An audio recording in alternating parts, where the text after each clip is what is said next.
Modern mechanical ventilators and anesthetic machines have fantastic monitors that have graphical user interfaces and waveform displays, and you need to be paying attention to them. This tutorial is about the flow waveform. I'll initially start by talking about flow versus time, and then I'll show you the flow volume loop, normal flow volume loops and abnormal loops. I hope you find this useful. This is part of the series on ventilator waveform analysis, and this tutorial is about flow volume loops. When you think about mechanical ventilation, you need to consider that you're dealing with the movement of gas from the machine into the patient and out of an exhaust. There are three variables: flow, pressure, and time. By controlling these variables, a tidal volume results. And this is how I like to set up a ventilator screen. On the left-hand side of the screen, we have our three standard waveforms: pressure, flow, and volume. The scalars here are pressure, flow, and volume versus time. But there is a different way to view these variables: pressure versus volume and flow versus volume.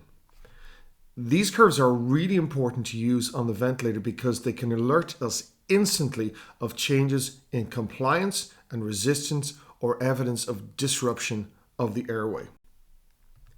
In this tutorial, I will discuss normal flow time loops, normal flow volume loops in airway obstruction, and flow volume loops with cuff leak and auto PEEP. Let's go back and revise the flow waveform. Flow is the movement of gas in and out of the lungs. Flow runs along a positive or negative pressure gradient, so flow goes in and flow goes out. When one takes a breath, for example, 500 mils in 1 second, the average inward flow is 0.5 litres times 60 seconds, or 30 litres per minute. But because flow is highest at the beginning of the breath, the peak flow may be significantly higher, maybe 50 to 60 litres, particularly in pressure control modes of ventilation. There are easy scalars for flow versus time or flow versus volume, but flow versus pressure is not usually displayed on an ICU ventilator. The ventilator releases a flow of gas when the machine cycles. There does not need to be a positive pressure or tidal volume goal. The flow pattern may look like a sine wave, a back to front S reflecting spontaneous respiration, a square wave reflecting constant flow, or a right angle triangle wave reflecting decelerating flow. The velocity of flow determined by the operator is the peak flow, or the Vmax, and that is seen in volume control modes.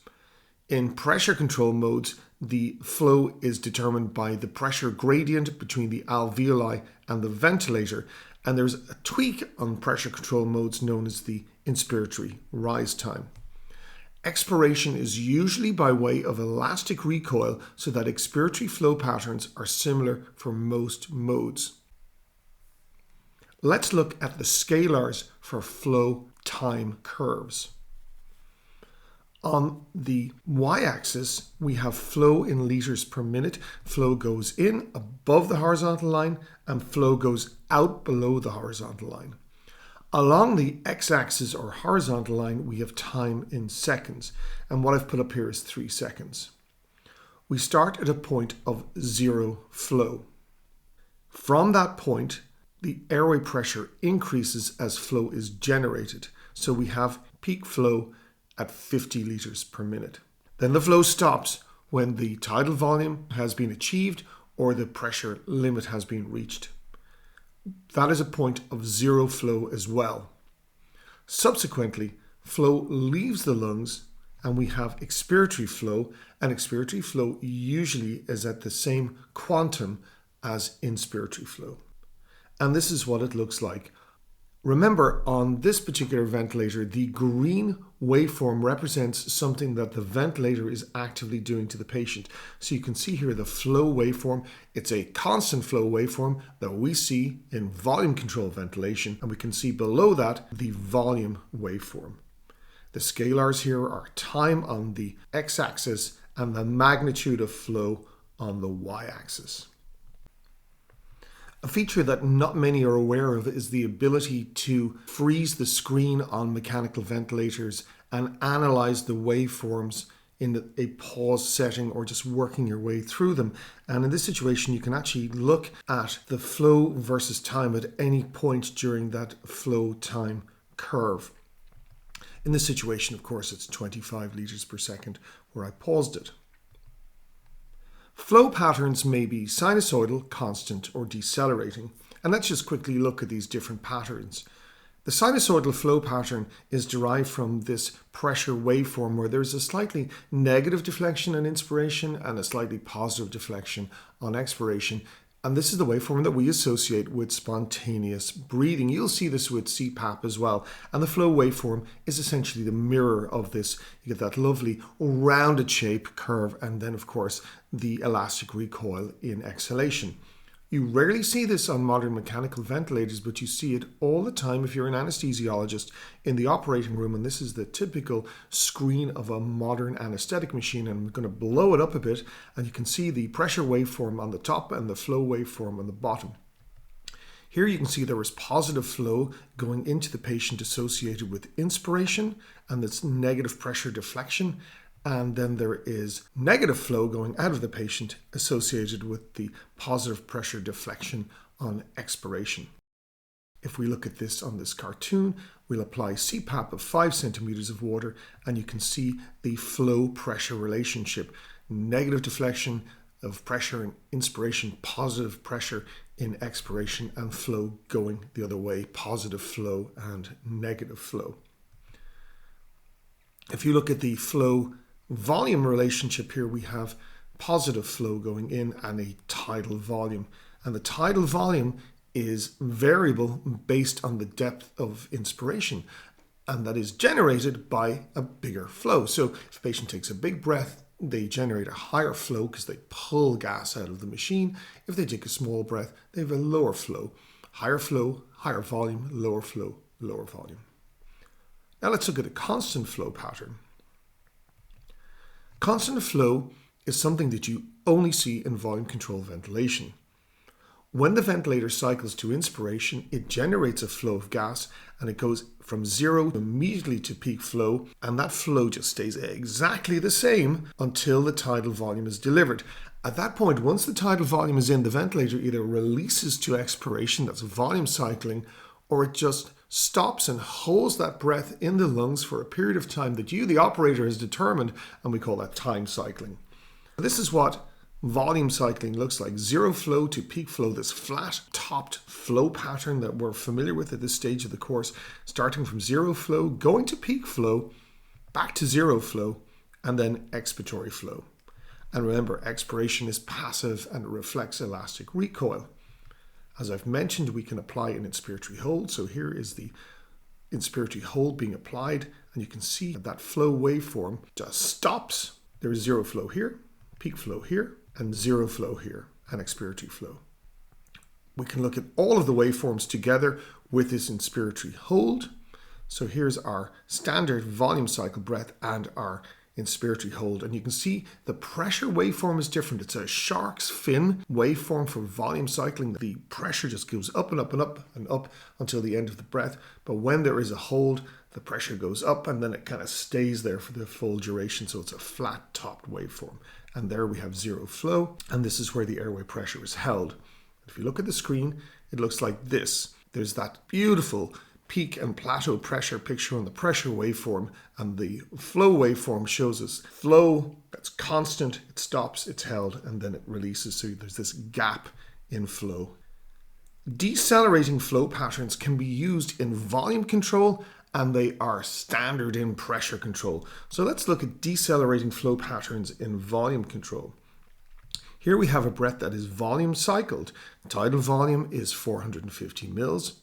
However, we might decide to put on an inspiratory hold here. So in this situation, we have time cycling with zero flow between inspiration and expiration. But the tidal volume is exactly the same because it's volume controlled ventilation, regardless of breath duration. And this is what volume cycled volume control looks like with a downward ramp, that decelerating flow pattern. But if we add a hold, it looks like this. There is our ramp. This is where our hold is placed. It looks like pressure control, but it's volume control, and you know that because the tidal volumes are all identical. In modes of ventilation with pressure limitation, such as pressure control, pressure support, proportional assist, the waveform for flow always decelerates. And this is what it looks like. This is the decelerating waveform that you see typically in pressure assist control. The waveform goes all the way down to baseline, and then the ventilator cycles to exhalation. This is time cycling.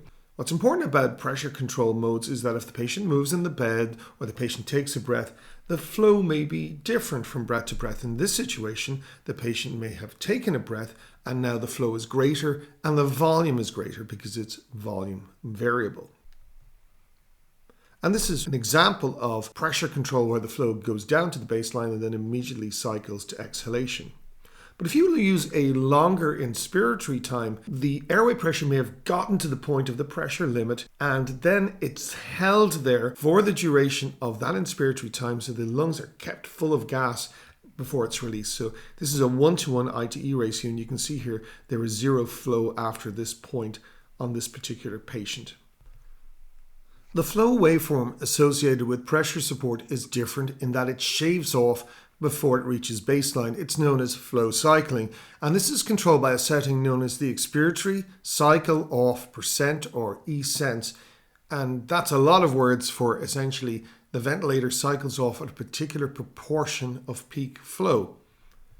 In this picture, you can see this patient is on pressure support ventilation and the E-sense is set at 25% of peak flow. And let me explain this. So here's our picture. We have flow on the y-axis and time on the x-axis, and we have set the E-sense to 25% of peak flow. The patient triggers the ventilator and the peak flow is 60 liters per minute. The ventilator will decelerate its flow pattern. It will generate a flow, but it decelerates down, and when it hits 25% of that, or 15 liters, it cycles immediately to exhalation. There is no inspiratory hold. Immediately it goes to expiration. Now you can see this on your ventilator if you pause the screen during the flow waveform. And here I have paused the screen at peak flow, which is 57.2 liters. And then I've rolled this on, and you can see here that the flow cycles off at 14.3 liters, approximately 25%, because that's where I've set the expiratory sensitivity. That setting, the flow cycling off percent or expiratory sensitivity, is very easily adjusted on the ventilator. And if you increase that number, that percentage, that means you shave off the breath at a higher percentage of peak flow, and that means that the breath will be shorter. By reducing that percentage, a lower percentage of peak flow is shaved off so the breath is longer. And usually we will set 25 to 30% of peak flow for expiratory sensitivity. Now let's move on to the main topic of this tutorial, flow volume loops. To start, we need to look at the scalars. On the y-axis, as before, we have flow in liters per minute. Of course, flow goes in and flow goes out, so it's positive and negative. On the x-axis, we have volume in mils, and ultimately that will translate to tidal volume. This is the zero flow point in this example.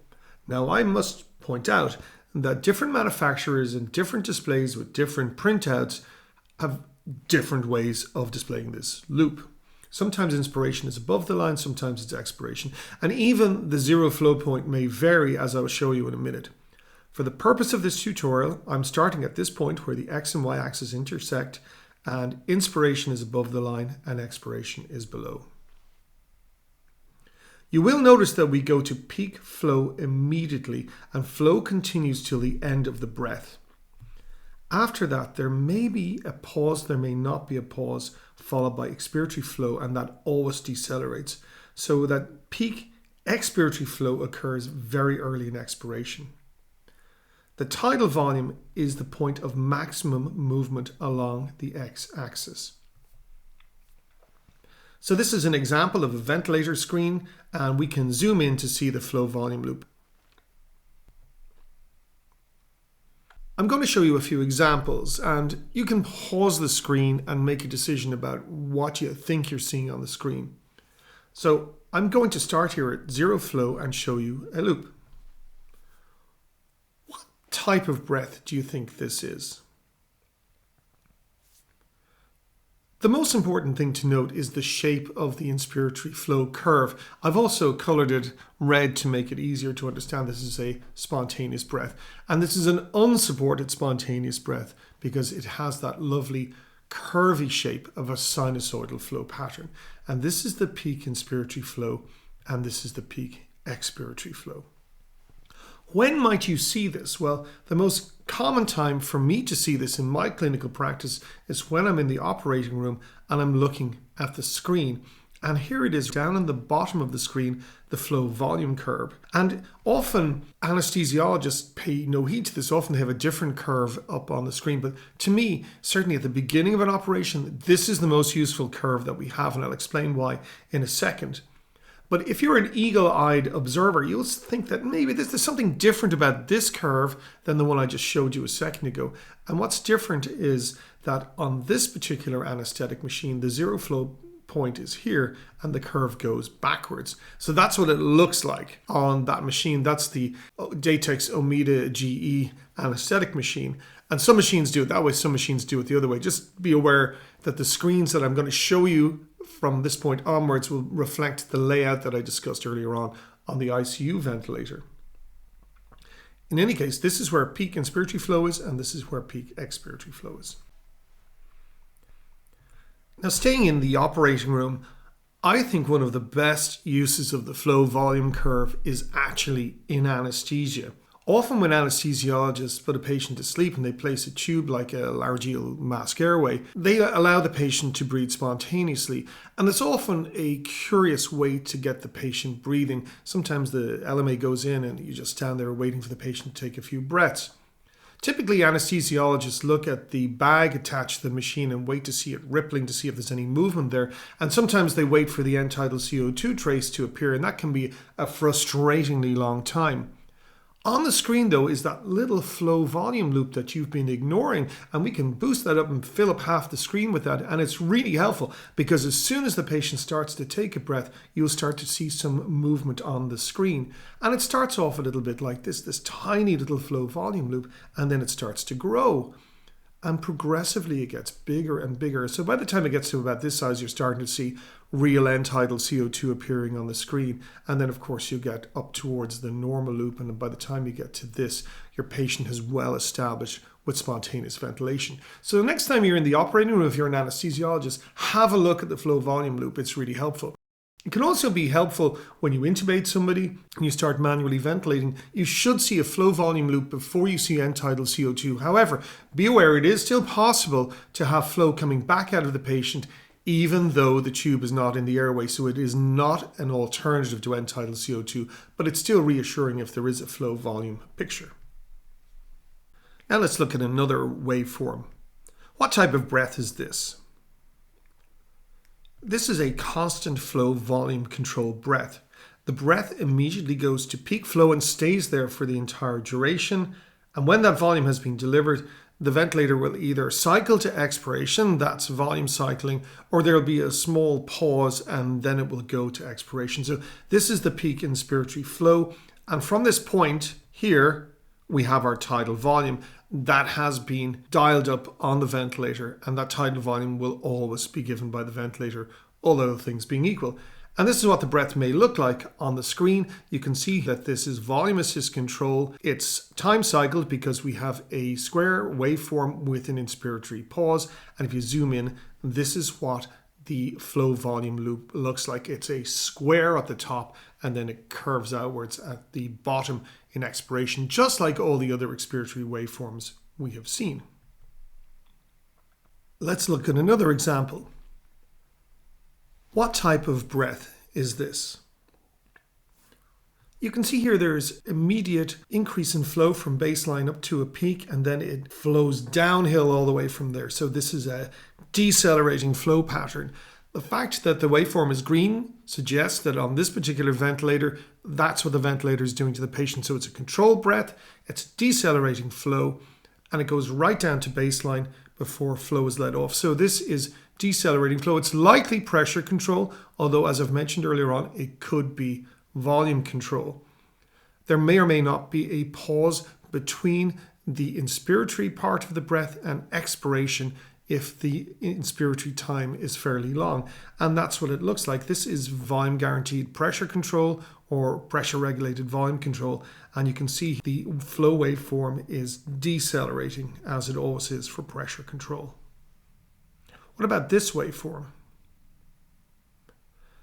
The fact that the waveform is red, not green, suggests that the patient is doing this themselves. But what's interesting about this waveform is that flow stops right here, and it stops at a proportion of peak flow. So this is the flow volume loop you would expect to see with pressure support ventilation.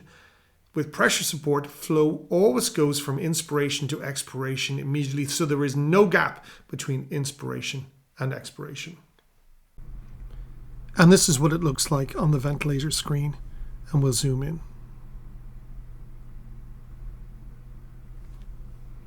Now I'm going to show you some pathological pictures that you may encounter with flow volume loops.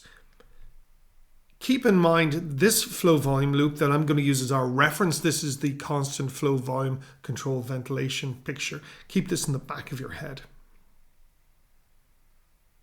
Here's the first waveform. Now pause the video and think about what's going on. You can see here, compared with the reference picture, that flow demand is greater than you would expect, and its expiratory flow is indented compared with the reference breath. There's a bigger flow, and then on expiration, it's kind of sucked inwards. And this is characteristic of expiratory obstruction. This is what you see with bronchospasm, and the major impact is trying to get gas out of the lungs. It's just really slow to release, and sometimes you need to give the patient a higher flow to try and get gas in. And this is typical of what you will see with bronchospasm, particularly in acute severe asthma.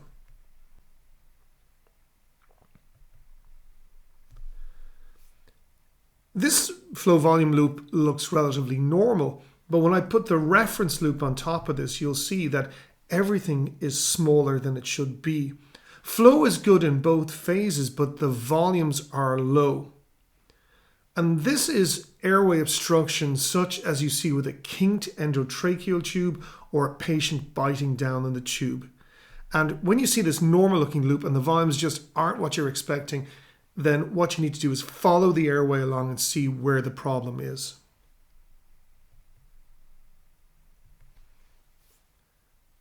Pause this loop and think about what's going on. What's going on is expiratory volume loss, and this happens in the situation whereby a patient, for example, has an endotracheal tube where the cuff has perforated, or the tube is lodged in the larynx, or for example a patient has a laryngeal mask airway in and they're being mechanically ventilated through it.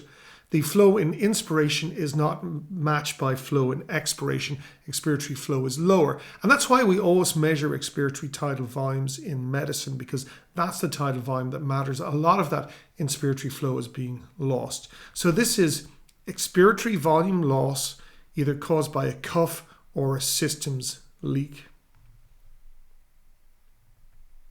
What about this one?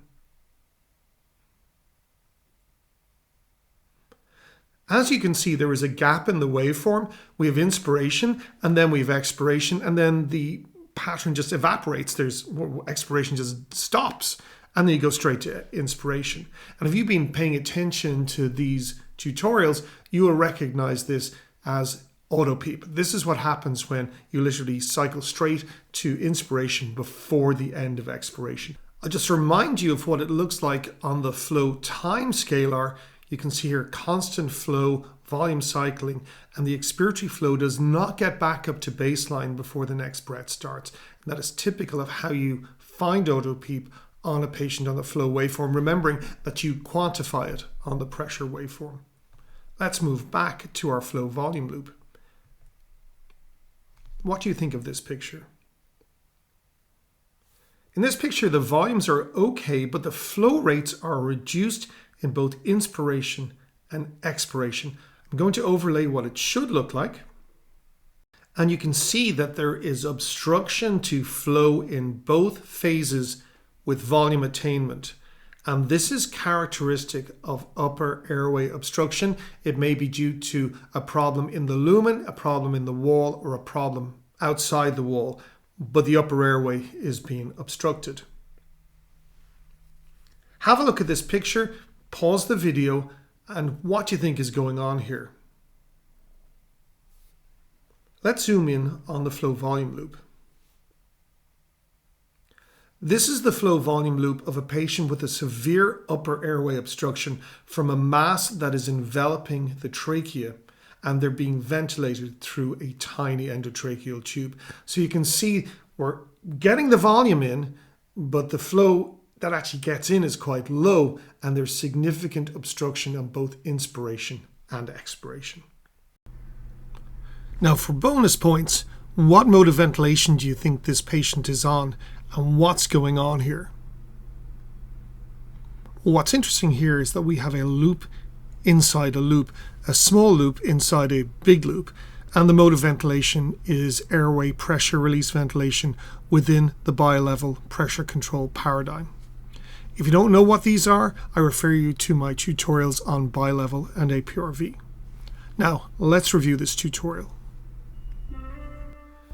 This was a tutorial principally about flow volume loops, although I did start with explaining flow time curves. Be careful about how the loops are presented. Sometimes inspiration is on the top, sometimes they're on the bottom, sometimes zero is to the right, sometimes to the left. Flow volume loops may be sinusoidal, constant, or decelerating, and sometimes they're shaved off as in pressure support. I discussed the flow volume loop in bronchospasm and airway obstruction. I showed you the flow volume loop in cuff leak, and I showed you the flow volume loop for auto-PEEP. Next time, I'm going to move on to pressure volume curves. I'll start with a revision of the normal airway pressure waveforms, then we look at pressure volume loops, and I'll discuss abnormal pressure volume loops. Join me then, and I guarantee you'll learn something.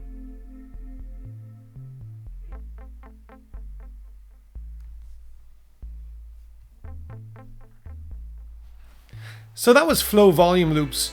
If you found this tutorial useful, don't forget to subscribe to my channel on YouTube or follow my blog at ccmtutorials.org. Next time, pressure volume curves.